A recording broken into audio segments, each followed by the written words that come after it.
Okay, no daily quiz. Had quiz yesterday. So first, before we get going, just so you know where we're at. What's that? Eighth. So we're gonna pretend that we did quiz 2 on that day. Life happened, which means 1 to 3 for 5. Quiz 3 Monday.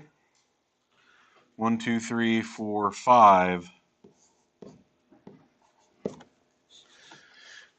So you know where we get to our third quarter midterm. My job isn't to get someone out of Spartan time. Spartan time doesn't matter to me. Like, if you're at a D in a class, you should be in Spartan time. It's getting out that's a privilege, not being in is a punishment. So, just so you know, when we hit quiz 3 here, I did not. You all saw the pile over there. I was unable to get to the books yesterday because 90 minutes every other day is not remotely enough to get stuff done. So, life happened. On this day, we got to make sure that all of the notebooks are in, because whatever goes in after that is going to be your midterm, which is also going to be what is printed on the report cards before parent-teacher conferences. Most of the time for conferences, very few pre-calc parents come in because y'all juniors, maybe some sophomores now. Probably the only conversations that I'll have with any parents from this room is, they have a B, I don't know what to do. Stop having unhealthy expectations. There you go. That'll be the conversation. So just so you know, you'll have 3 quizzes in at the midterm, which is about right. It's usually about 12 for the semester. Then conferences and blah, blah, blah. Sophomores. How many sophomores we got in here? I got to remember which class is which. About 40, 50% of us. Okay. So later on, when we have our junior assessments and then the sophomore pre-ACT, we got both this semester. When I got a mixed class that's half and half, I can't really justify taking 3 days off. I will decide probably later next week whether we're going to let y'all have that day off or not. For the juniors in April, usually what I do is we take one of the 2 days off, so you don't have to make up 2 days worth of stuff. But I can't justify both days when only half of my kids are juniors. So you'll make up one day, not the other. But yeah, that's just kind of where the next couple of weeks land, letting you know.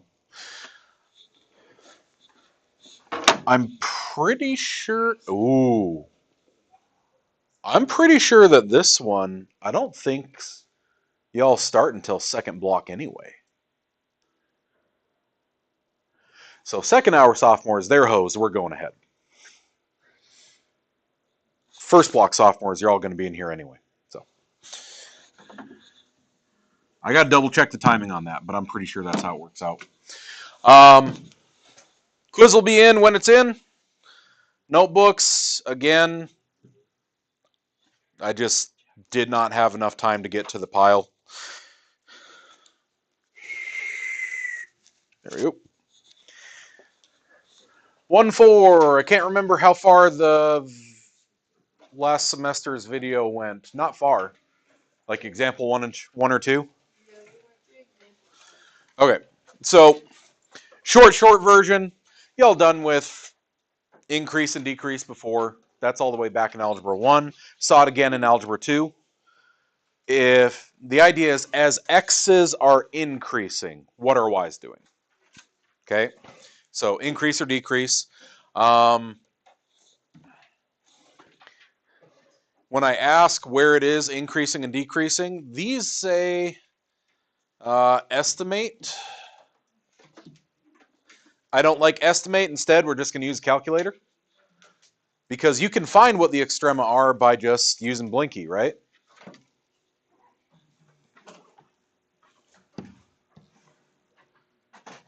Come on, Frank. Work with me here. Right? You put Blinky here. Find what the actual relative maximum is. And so I would say that it is increasing from negative infinity to negative 1, decreasing from negative 1 to 1, and then increasing again from 1 to infinity. It's along what x's are the y's increasing or decreasing. So, okay. So you should have all been through at least example 1, and then talking about the extrema. Again, you should have beat this to death in Algebra 2. Extrema are turning points. It's where does the graph go from increase to decrease, or vice versa. A turning point.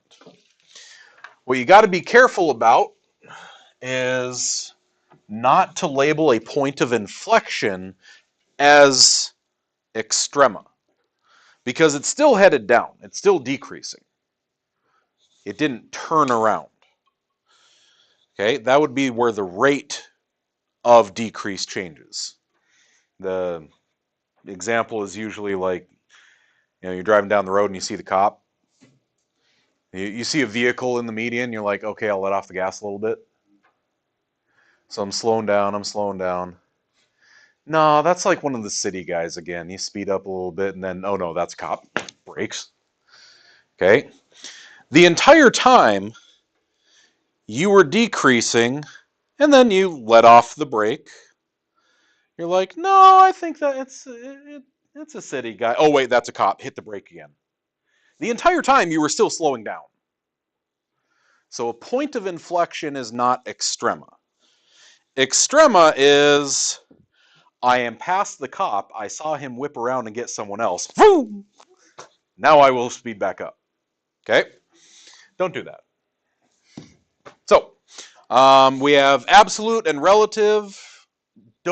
One thing, I don't know if I said it last semester, if it was in the video or not, never call plus or minus infinity a absolute minimum or an absolute maximum, because again, they're not turning points. Okay? So yes, this graph has a relative minimum.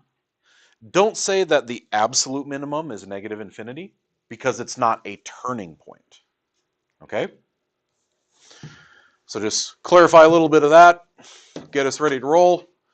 Here we go. Extrema of the function. And so 5, yeah. It says to estimate. I don't like estimating, because y'all done it for real before. If I've got a function and I want to find what its extrema are, we go to the y.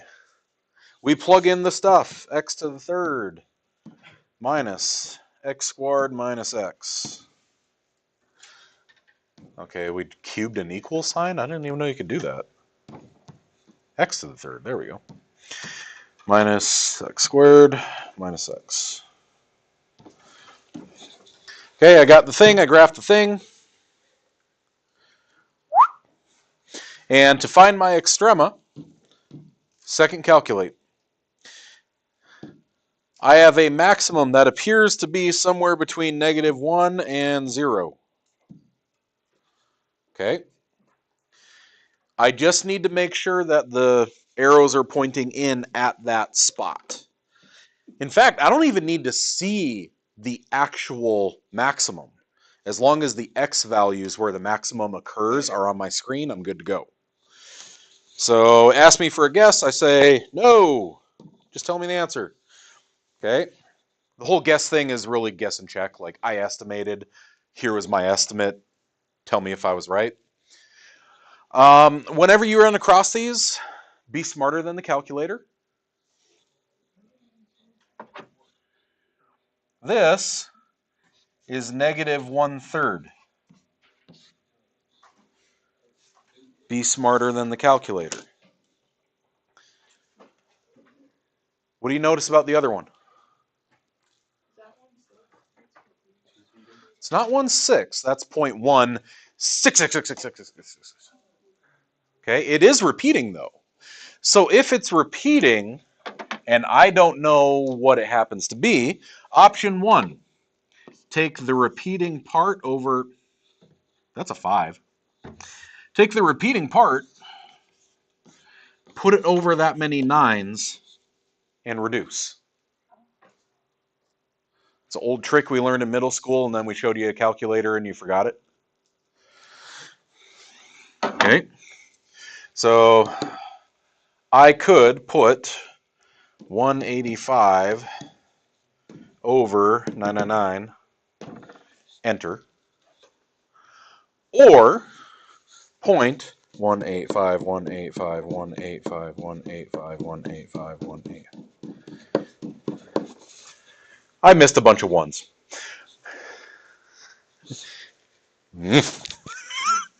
Okay, you could just spam 185, 185, 185, 185, and then hit math fraction.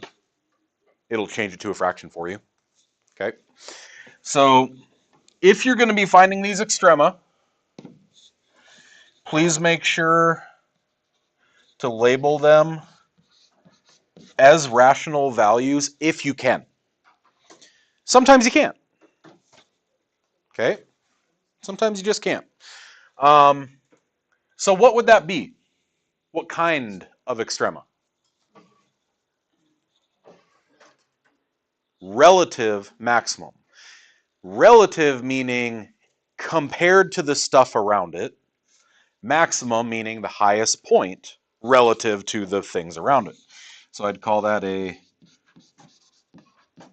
relative maximum. And then I'm going to go find again that one. Calculate a gather. This time minimum. Now you want to be careful.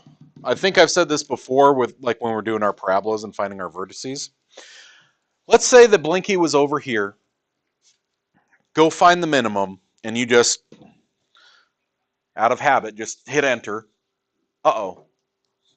Well, that's okay. I'll just move Blinky to the other side. Okay.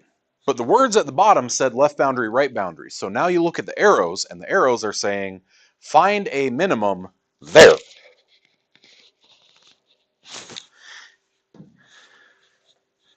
Okay, so many times we get the quit message, particularly if we're not familiar with the graphing calculators. We'll get this message and be like, my calculator told me to quit. That's disparaging. I should quit life. Don't. Read what it says. Valid boundaries. Your right boundary is less than your left boundary. You literally put them in the wrong spot. Okay, so just be careful when you're doing that. Second, calculate a minimum. You can manually move Blinky around, or you can, you know what? What if it's between there and 8? Is it between those values? Yeah. Okay. And again, be smarter than the calculator. I know that that's a relative minimum at negative, or at 1, -1. Every time that you pick where you're going to put Blinky, you're putting that cursor's coordinate values into an algorithm. The algorithm sometimes has round-off error. Okay? So, find them and label them. Something that you've done 100 times, 1,000 times, who knows? So let's go with you, and if we can do that one right, I think we can cross out the other one. Maybe even skip the next slide. I forget what my notes look like. Okay, so just go and find them all. Is it relative or is it absolute? Maximum or minimum?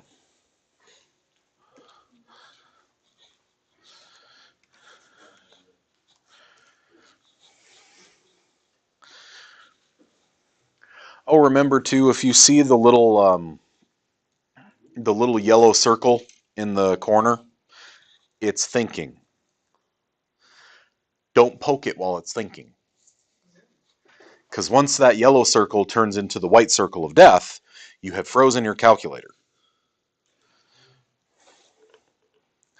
Okay, the example I always use with that is if you see the yellow circle and it's thinking, that'd be like me coming up to Matt on test and saying, do it, do it, do it, do it. Why aren't you doing it? Do it. Imagine someone doing that to you as you're trying to think of numbers. Okay? You're going to screw up your calculator that way. You get the white circle of death, you have frozen your calculator. You need to customer service it and turn it off and on again.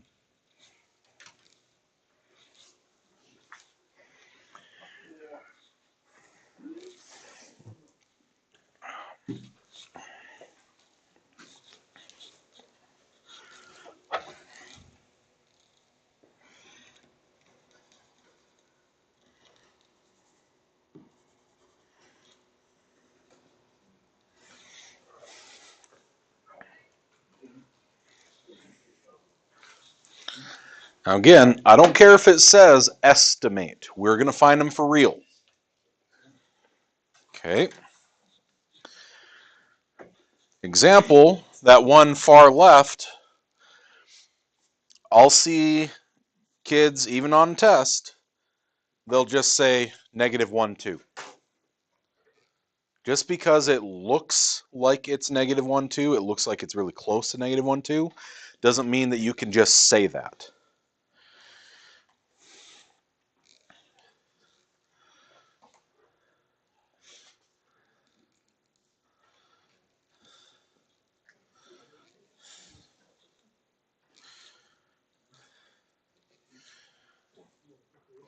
Okay, you can't. I said 2B. Yeah. What you doing over there?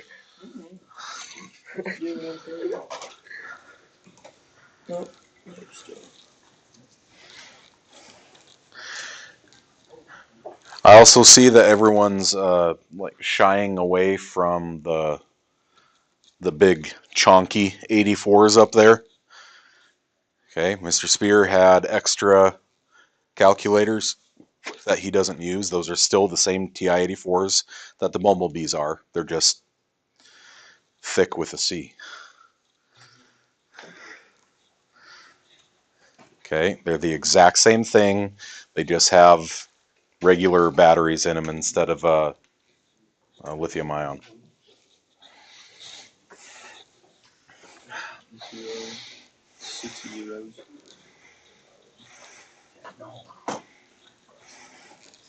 Okay, let's see if we got some agreement here. Contestant 1. First of all, what is it? Relative or absolute, maximum or minimum?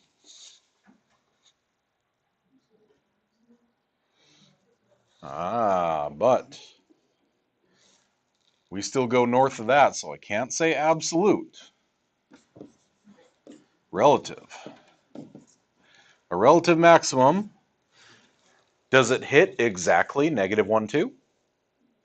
So then I need to say at approximately, and then I'm pretty sure I've said in here before, if we ever have to use a decimal approximation, we're going 3 places. I don't care what the book says. I don't care what the directions say. We'll go 3 places. Because, in my experience, actually, this rule came from working with kids in geometry who couldn't handle trig functions in their formula rules. I would say, all right, just copy down the decimal to 3 places and plug that in for the sine of 55 degrees. And it turns out if you go 3 places, you're still pretty accurate. When you back up to hundredths place, it starts getting sketchy on some of the word problems. If you go to tenths place, it's trash.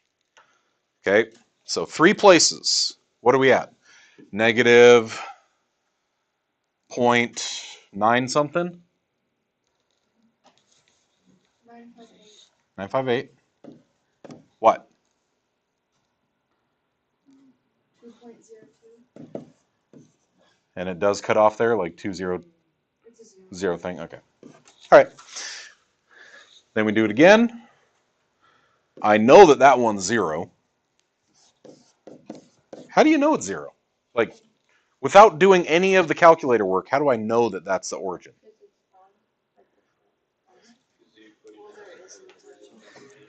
There it is.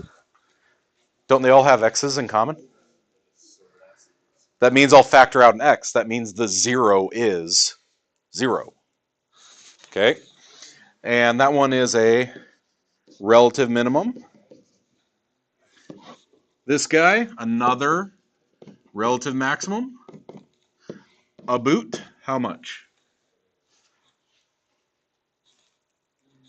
Y'all press the buttons. What is it?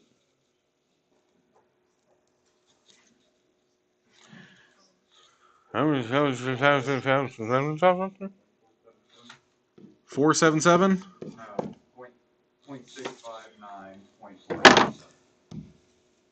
Yeah, 0.6 mutter 9? 59. All right. And then you got to be careful with this one. There's a lot of folks who will see this dipping way down low and think, well, that has to be absolute. But look, it goes further. There is a part of the graph that goes lower. So these are all relative. Relative minimum, about how much?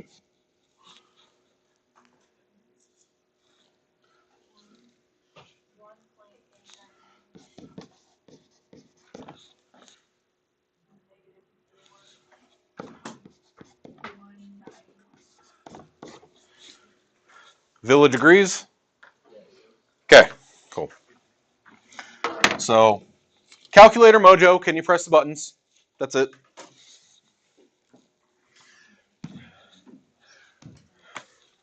Blah, blah, blah, same stuff, increase, decrease. You know what? Just because we weren't in here together doing thing, I would like you to, number one, show me that you can find the exact extrema to label its intervals of increase and decrease.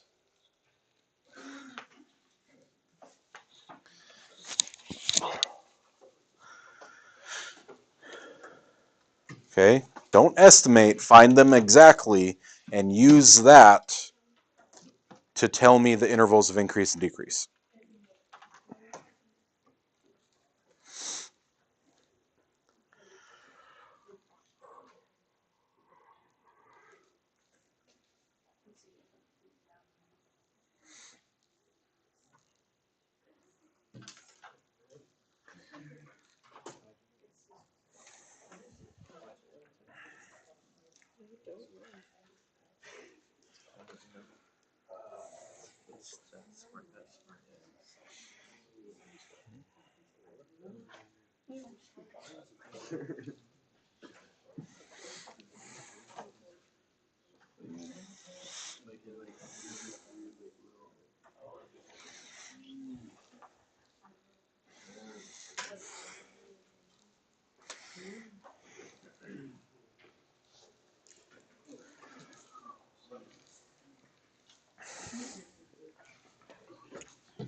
Right?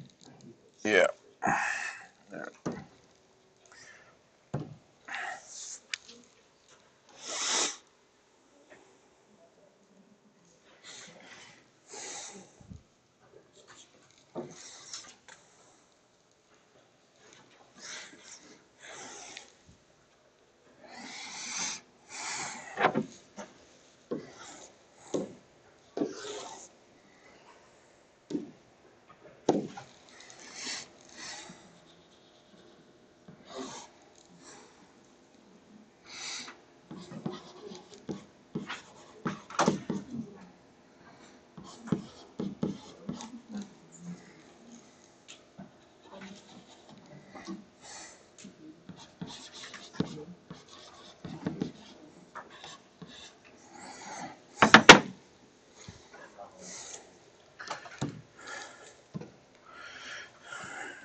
Okay, you find your extrema.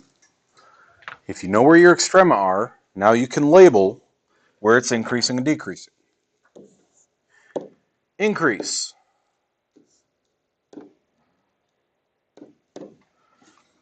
As I go left to right across the paper, my pencil is moving up here and again moving up here. So those are increase. Decrease is as my pencil is moving down. So I label those accordingly. Decrease is from 0 to 1.34, approximately.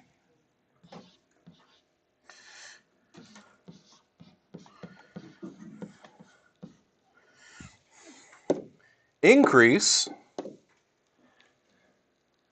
would be a union from negative infinity to up, well, actually 0.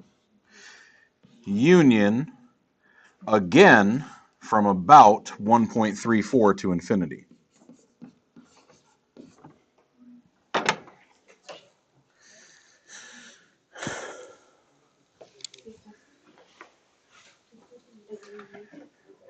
And then we hear confusion in the ranks for those who did not actually watch the video.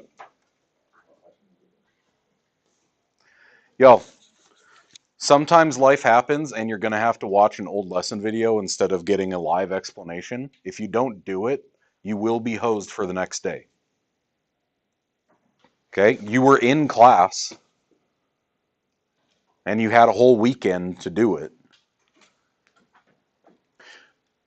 Why do those intervals of increase and decrease have parentheses?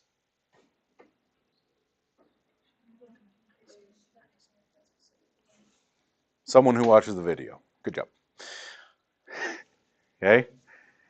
At a specific spot, you aren't increasing or decreasing because that's a location. Think of it like the speed of your vehicle as you move through town. I can't increase or decrease my speed when I'm at the stoplight. If I'm just sitting there, before I put my foot on the gas, I am not increasing or decreasing. Once I put my foot on the gas, the only time that I start increasing is when there is a change from resting position to movement. You have to have movement. You have to have an interval to be increasing or decreasing. And you don't have an increase or decrease at a location. So after 0, I start moving. Okay? So if you did not already do that part, if you did not already cover example 1, if you did not write that as a big honking note to yourself, that intervals of increase and decrease will always use parentheses, never brackets.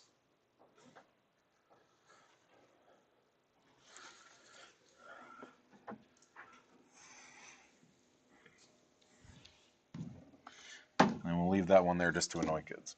All right. Okay, so calculator mojo. Yay.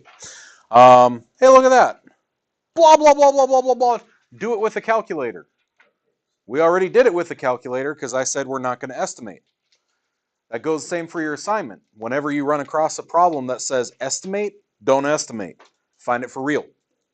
Okay? So,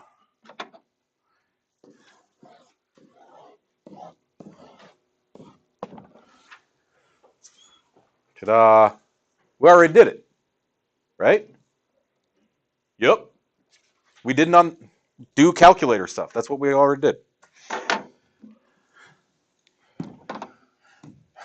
Okay. All right. Now, we can do the calculator stuff. Can you make the equation to do the calculator stuff?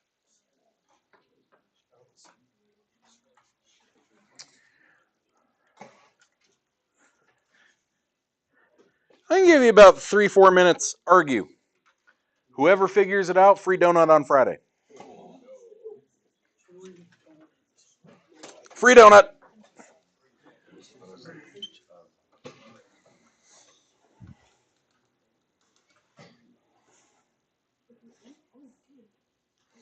You don't have to solve the problem. I just want to see if you can write the equation in the first place.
Remember, the yield is decreasing because they're having to share resources.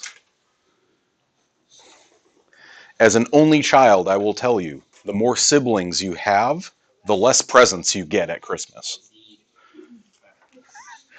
Okay?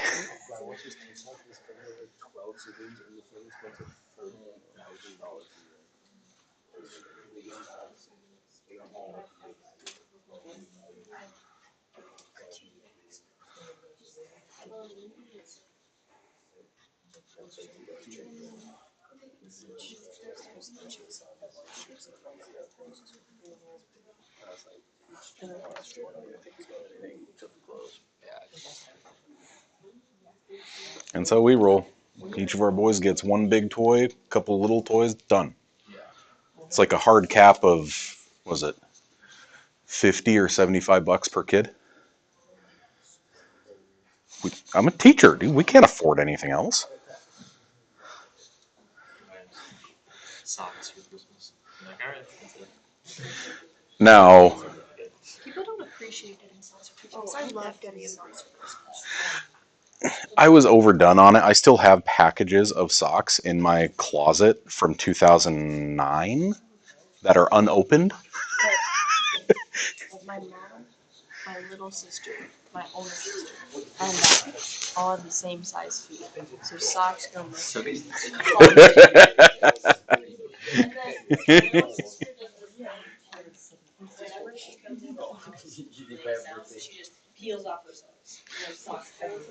Yep. My youngest too. He can't stand to have stuff on his feet. This is 75%. Close. Do I need to distribute later? Well, no. Could I simplify it? You're sniffing down the right trail.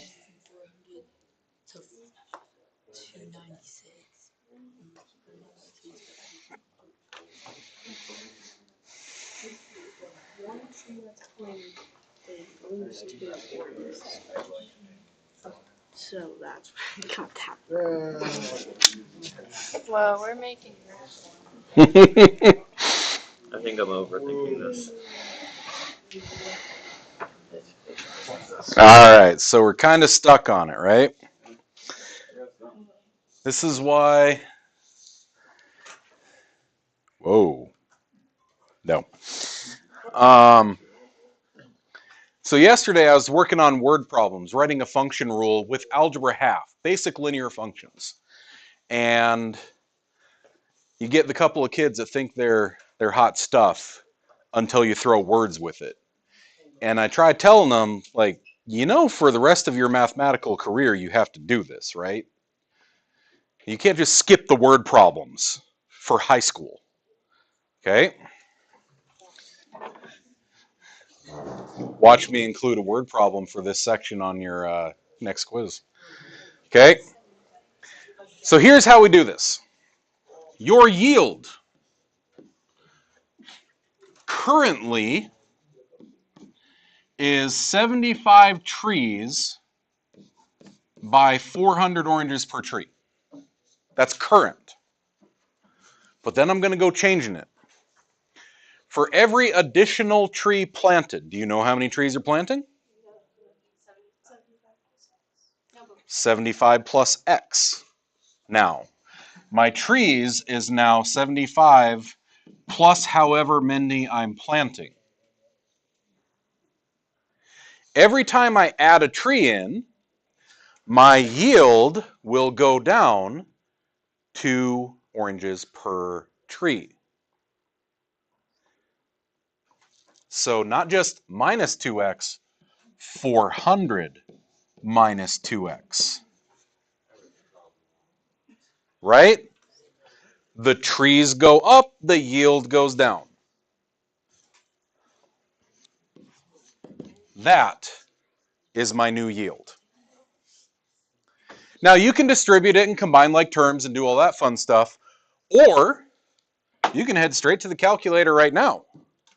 Because remember, you can type stuff in however you feel like. I'm going to say 75 plus x by 400 minus 2x. Now, if I try to graph this, it's not going to show me too much. I want you to think about, where will this maximum occur? What is x and y in the problem?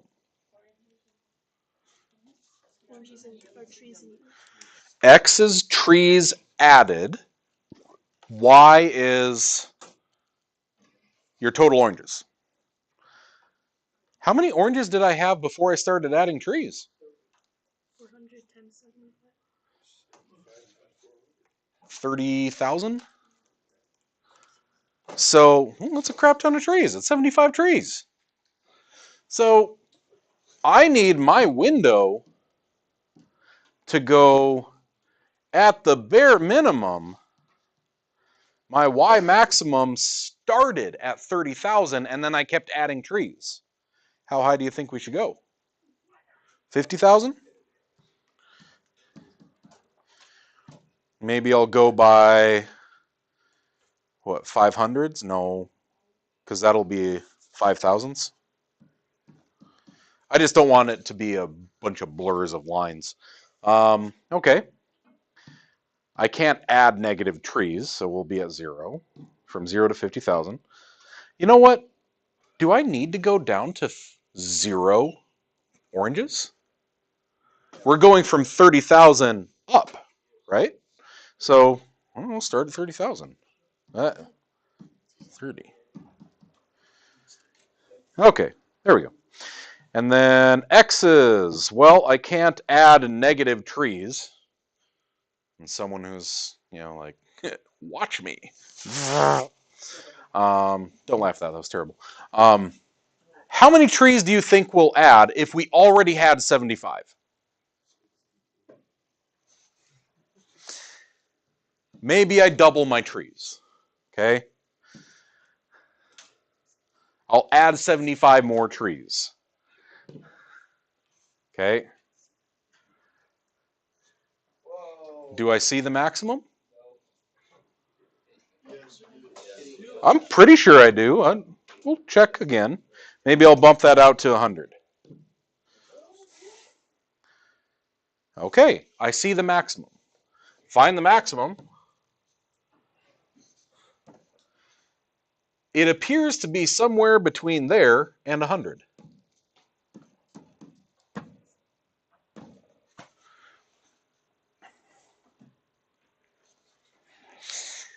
So, It may have a maximum of the this, but you have to think about the context. How many additional trees should be planted to achieve the greatest total yield?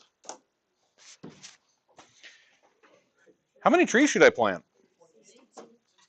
63. If that's the if that's the maximum, what's another word for that maximum?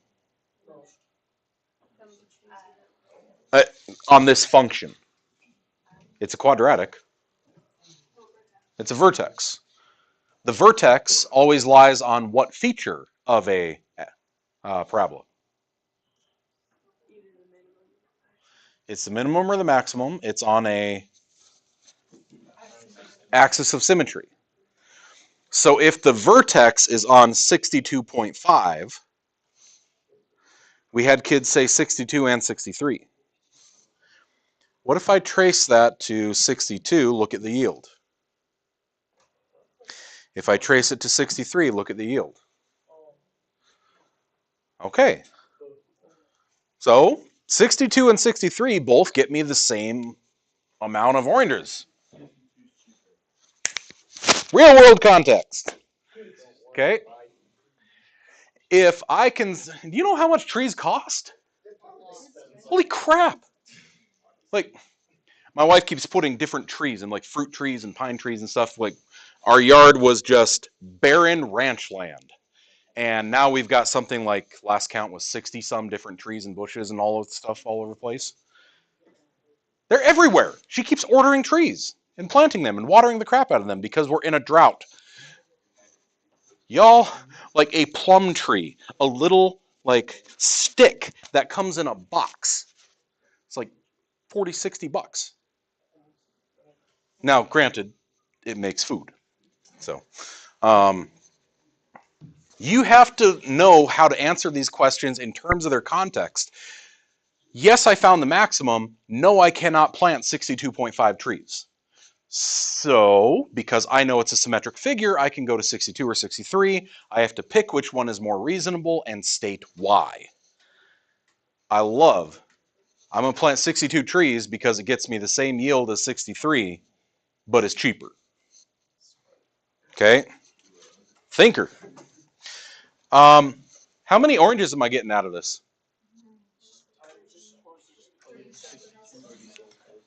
Right? 37,812. So, it's not enough to be able to work with the math. Can you understand the words to make the math in the first place?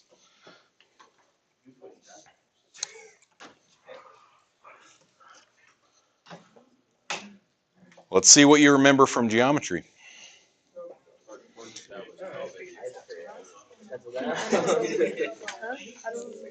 This is ACT math. Oh wait, isn't it a simple to the top? So is the circumference times the length of the projectile? That's 2 times. Use your resources.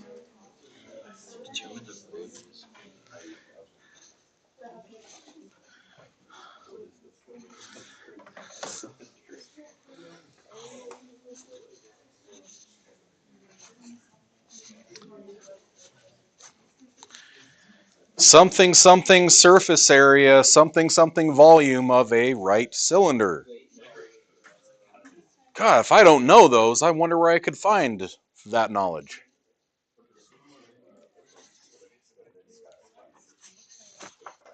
Use your resources. Okay? Brooke's over there like, am I allowed to do this? Is this a trap? Get your phone and Google it.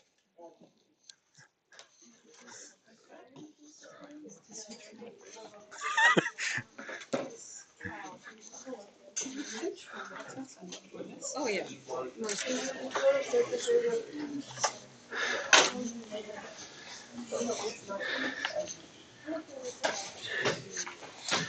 Like, I wouldn't have killed, but I would have done some shady stuff to get the kind of knowledge you have in your pocket right now when I was in high school doing research projects.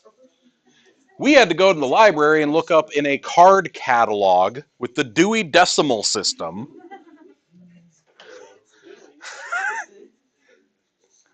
Okay, I had to do that in middle school. In high school, we had our computer lab. We had Google. We had, yeah, I ain't that old.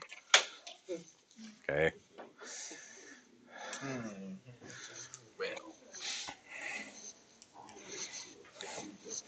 But we did still have teachers who were stuck in the Stone Age. And they made us have physical books as part of our resources.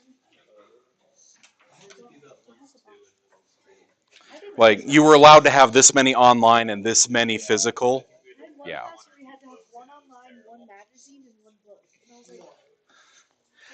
I mean, I understand they're trying to get you exposed to different avenues of information because your generation maybe doesn't know that the other ones exist or have never actually opened a book to read. Like, honestly, do any of you know how to find a particular keyword in your history textbook? Do you know what a glossary and an index actually do? In the back of the book, they keep the knowledge. Like, so there is a method to it, yes, but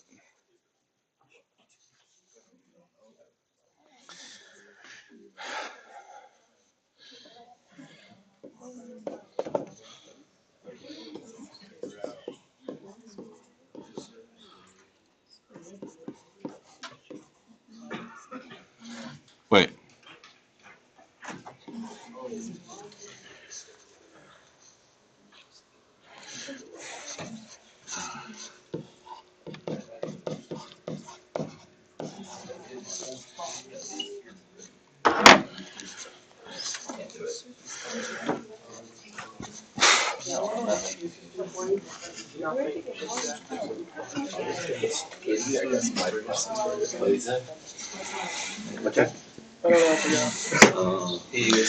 Okay, so we crack open Google and we say, what are the formulas for surface area and volume of a cylinder? Write them down.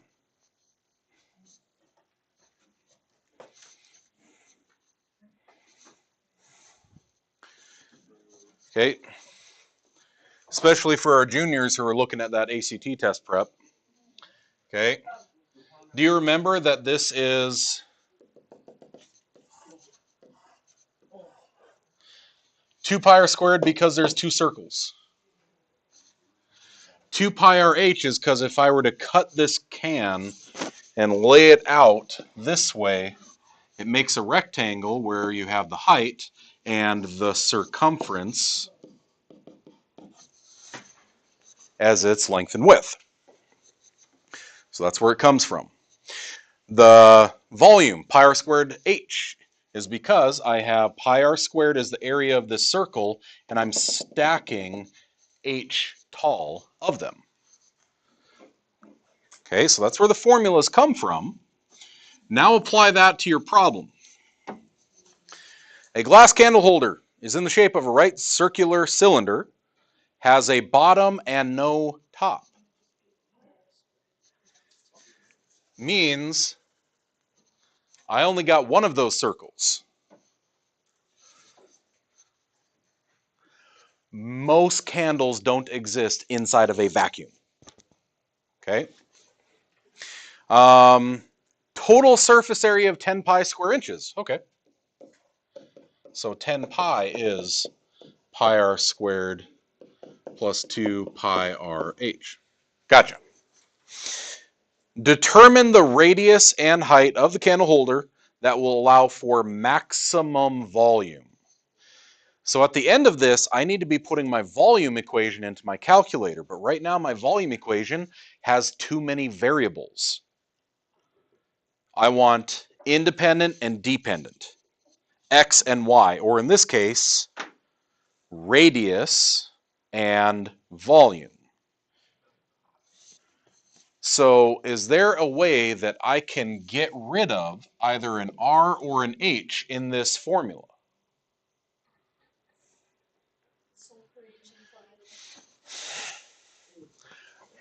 The most common example of geometric application that you'll find, oh, I don't know, on an ACT, is taking the perimeter formula and rearranging it, shoving it into the area formula. Or taking the surface area formula, rearranging it, and shoving it into the volume formula. That is the most common application that you'll see of these formulas in algebraic context. Get that h by itself. Divide by pi. All three terms are divisible by pi. Subtract r squared.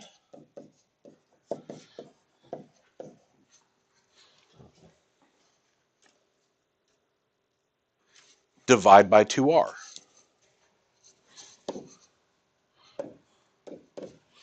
So h is 10 minus r squared over 2r. Now you can simplify that if you want. 10 over 2r and r squared over 2r. You can simplify those. You're still going to have a couple of rational terms, though. But if I say h is this stuff, then replace h with that stuff.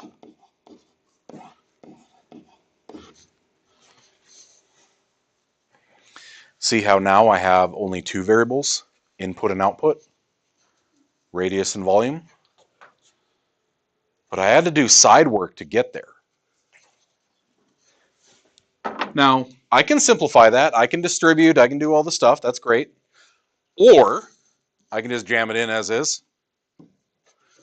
Why not? Okay. So we got pi. Use the pi button. Don't you dare use 3.14 in here. Don't even use 22/7. Use the pi button. Well, you didn't know the 22/7 thing? Try it. 22 divided by 7. Look at how close it is.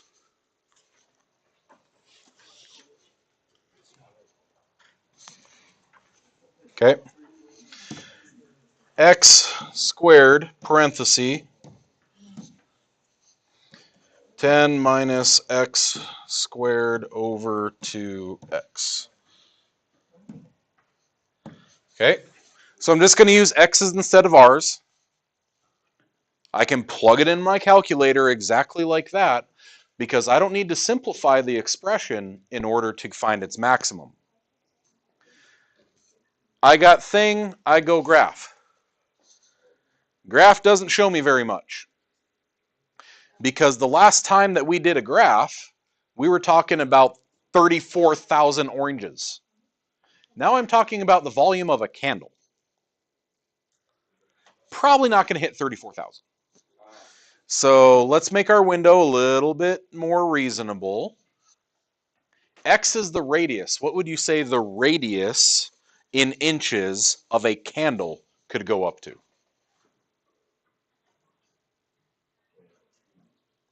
I mean, a super enthusiastic candle person might have one about yay wide that's just like a torch in the middle of their house. Okay, you said about 10 inches. I mean, that would be a base candle like this. That's still a pretty friggin' big candle. So I probably only need to go to 10. I guarantee I don't guarantee, I believe that we will see from there. Volume. What do you think? If I got a candle that is 10-inch radius, so womp, and maybe it's a big honking thing, like the size of a 5-gallon bucket. That's a big candle. I'm guessing that its volume isn't going to go up to 50,000 square inches. Okay. I don't know. I'm just going to guess. I'm going to say 500 and see what happens. Okay. Well. But I see the maximum, don't I? All right. Calculate my maximum. It appears to be somewhere between 0 and 10.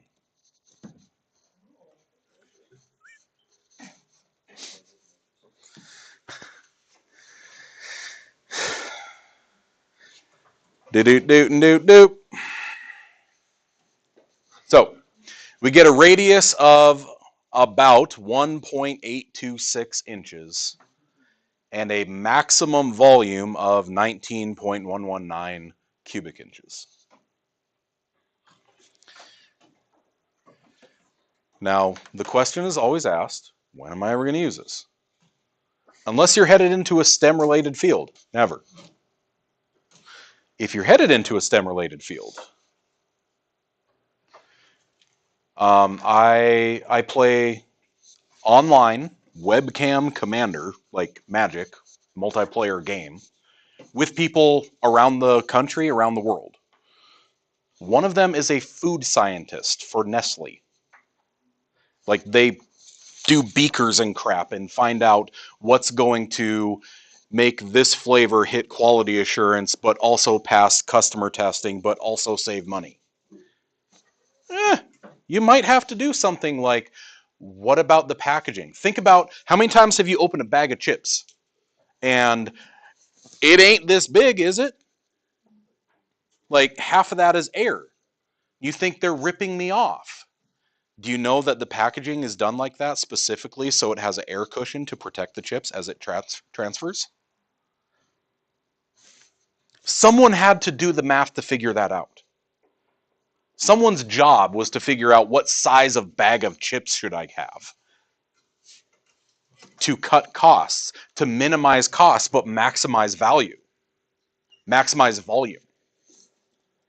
Okay, what happens if what if I cut the sheet of the plastic, the foil that's a bag of chips? What if I cut that sheet another 1/4 of an inch further down the line?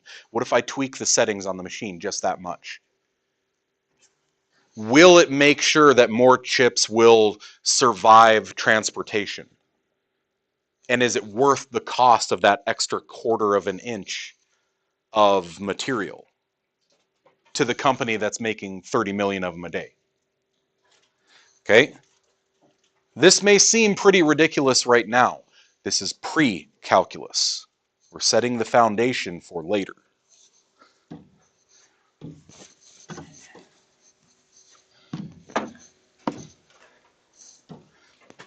All right, average rate of change, y'all, it's slope. See, I can't find the rate of change along a curve. That's for calculus. Legitimately, the derivative of a function is its rate of change, and it's another function. See, I can't find, remember, rate of change is just slope, right? Change in y's over change in x's. The rate of change at this point is not the rate of change at this point, is not the rate of change, missed it, at that point, right? As I go along that graph, the slope keeps changing. We don't have the tools yet to find the function that tells me the numerical rate of change. But what I can do is draw a secant line between any 2 points and find its average rate of change. On average, my elevation changed from this to this. Scary talk time. Have you ever heard the word secant line before? Sounds like a chord for a circle. Okay, you're giving me hope for the future. Remember, chords are non-diameter lines that go across a circle. Tangent lines, bullet graze at one point. Secant lines go through it. Yes? No? Okay. I know 2 of those. So, oh yeah, there's entire things for, okay, anyone who's doing ACT, was it this weekend, I think? We've got prep. I was going to have both sessions in here, but I've got so many kids who need to make up tests that Mr. Jameson's going to take today's instead. Old math materials, geometry, Bible. The geometry Bible. Okay, my notes for all of geometry. And that includes circles. Do you remember seeing this ever before? Tangent lines and secant lines? Do you remember that there's various theorems about them? Yeah? So up there it's like tangent x versus sec x equals hypotenuse over adjacent, a secant thing. Tangent meaning next to vocabulary, not tangent meaning trig value. That trig ratio is called a tangent because it's the two things that are next to the angle. Okay, do you remember ever seeing this?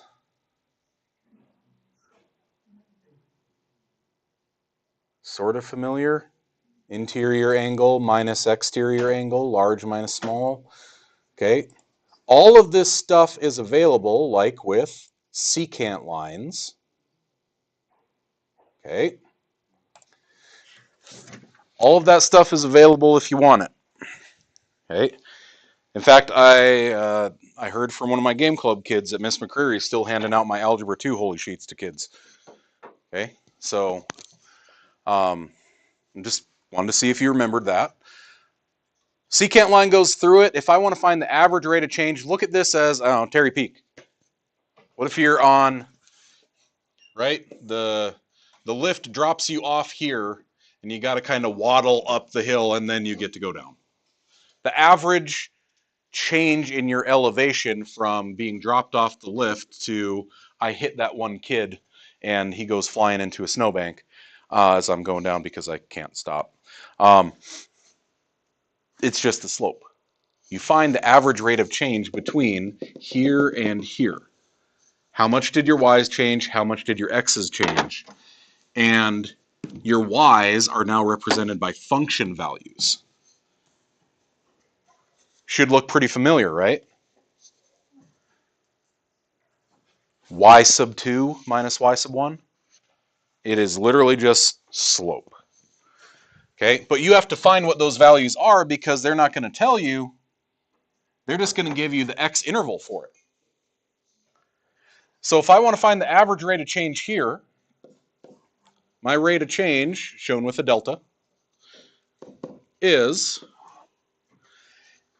x sub 1, x sub 2. So x sub 2 minus x sub 1. But I need to find the function values that go with them. When you plug a negative 1 in, what do you get?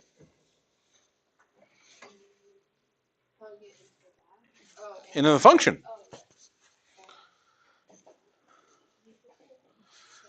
Negative 4. When you plug a negative 2 in, what do you get? So what's that? Negative 8, positive 8, minus 7, 5, 6, 6.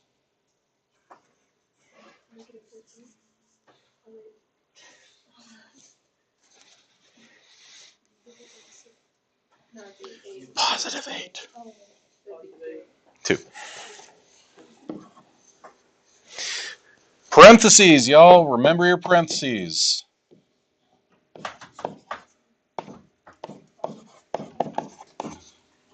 Okay. Don't say negative negative 2 is positive and then cube it. Ironically, you'd get the same answer. But negative 2 cubed, then take negative of that.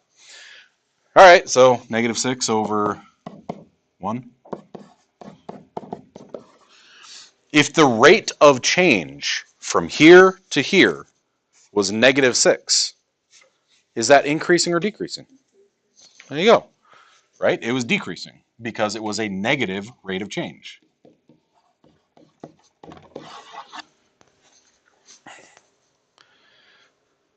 If I plug in 0 and 1, I get what? Negative 1 plus 3 minus 0 plus 0 over 1 minus 0.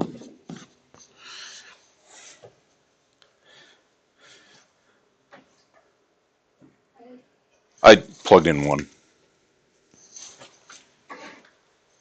Plugged in 1. So I'll have 2 minus 0, 1 minus 0. Rate of change is 2.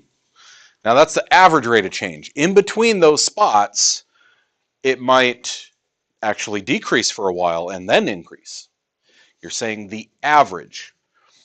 Any of you got that little button on your dash that tells you your fuel economy? Okay, if you have a newer vehicle, like say 2005 and up, it should have that dash feature where you just poke the thing and it says you are averaging 15.6 miles per gallon for this trip. Okay, are you really getting 15.6 miles per gallon the entire time? No. Maybe you're getting 20 when you're riding on the back road at 50 miles an hour, just cruising around watching, and you're only getting 8 miles of the gallon when you stomp it to get around Granny in town. Okay? It's the average rate. So, big numbers.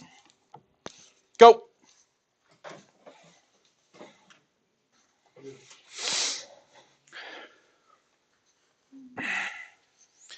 Five, 7, 5, 6, 25, 6, 25, 25, 25, 6, 150, 375, 275, 275, minus 100, 175. Nope, do the whole thing. 175, 81, 81, 3, 65, 9, minus 54, 530, 27. 27 minus 24 is 3. 3 is 172. 172, negative 3, 5 is 2. 65, 66.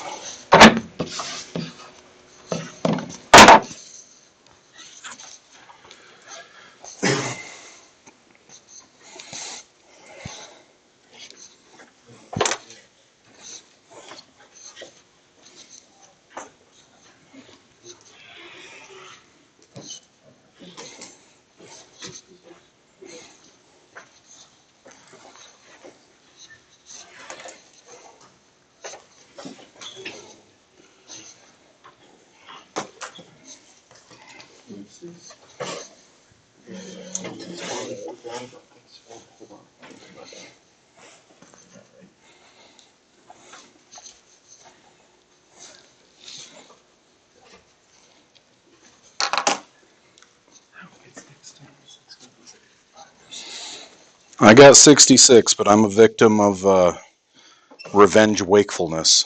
So check me before I wreck me.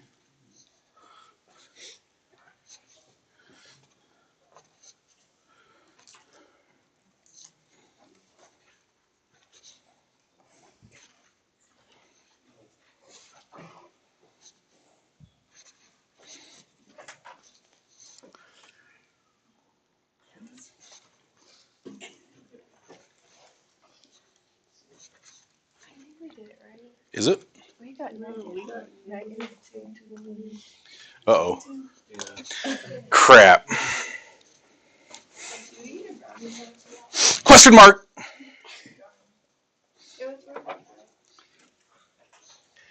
Right, because that's 625, 25i minus 150 minus 100 is 575, 475, 375. God, come on. I called it 475. So, okay. Y'all, check this out. Y equals, clear, x to the fourth minus 6x squared plus 4x. Don't we have a ask feature? Make sure it's on independent as ask. Head to your table. Clear.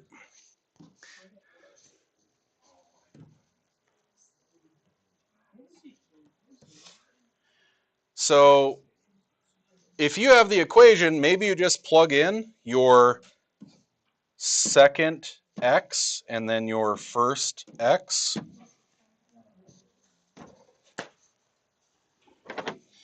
Getting -3 minus -5 on denominator. 15 minus 455 as a numerator. -440 over 2, 220. Yeah. I did not have that. That's why mine was off. I missed like an entire place value. What? Okay, now you got me. Rasa frasa. Ow. There's a table there. Okay. So maybe let this be the don't do it manually. Use the calculator's features, right? You have a coordinate of -315 and -545, so just plug that coordinate into your old slope formula. Okay. So it's average rate of change. Average speed. Oh, hey, if we're talking about fuel economy, average speed. Any of you have your parents made you put that little like progressive snapshot thing on your car, or you got the app that there's isn't there apps on your phone that'll track your speed? Okay. They get an alert that you crossed 70 miles an hour or something. Yeah. Good. It's amazing. You know, the phone is in motion, so if you open an app, you're just toast. That is great. All right. The height of an object thrown straight up from a height of 4 feet above the ground, given by this equation. You're all the way in PreCalc. How many of you have seen this?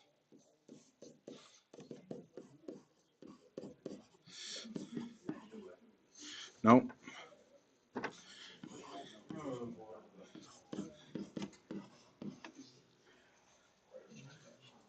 Yes, no? Vertical motion model? Okay. I know I reference it in our quadratics chapter in Algebra 2, but you've seen it all the way back into Algebra 1. Rate of gravitational pull is always the same. Your initial velocity, your initial height. So when they say from a height of 4 feet above at, what is this telling me?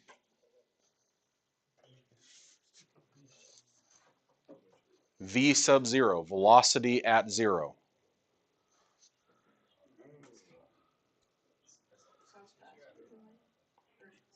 To start with, it's your initial velocity. Chuck the ball up in the air.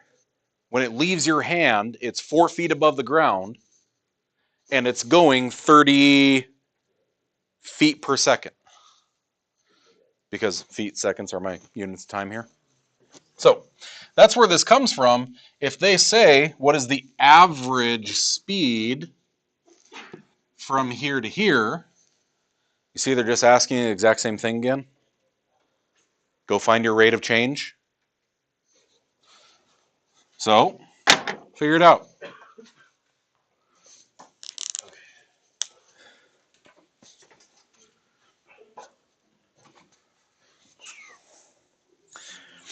If there was anyone who had missing quizzes, we still got to get one done.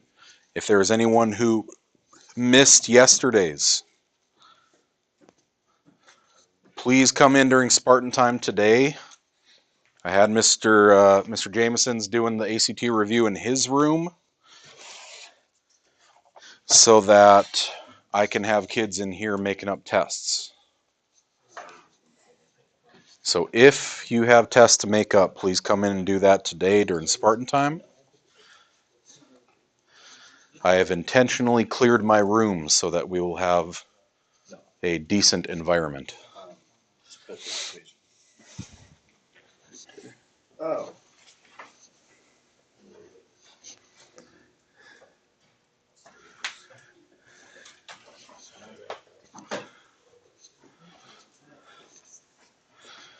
That's 5 quarters. There's 125, negative 25. 3, 150 quarters, 75 halves. Negative 25 is negative. 50 halves is negative. Is 25 halves. 25 halves plus 4 is 8 halves is 33 halves.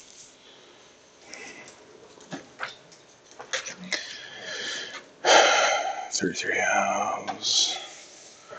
It's 7 quarters, 7 5, so it's negative 49. 49, 7 fourths, 210 fourths.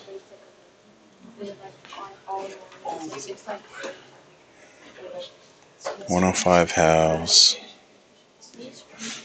Lost it.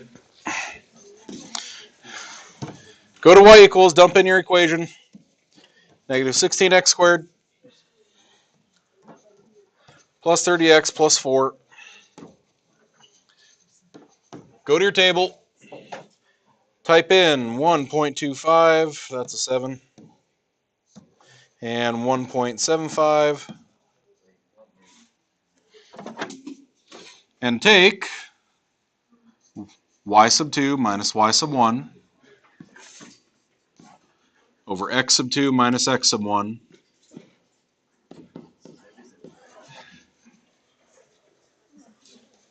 Okay. That's it. Like, that's what rate of change is.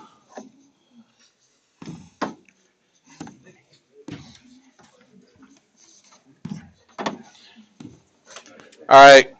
Cross out the bottom one. Same thing.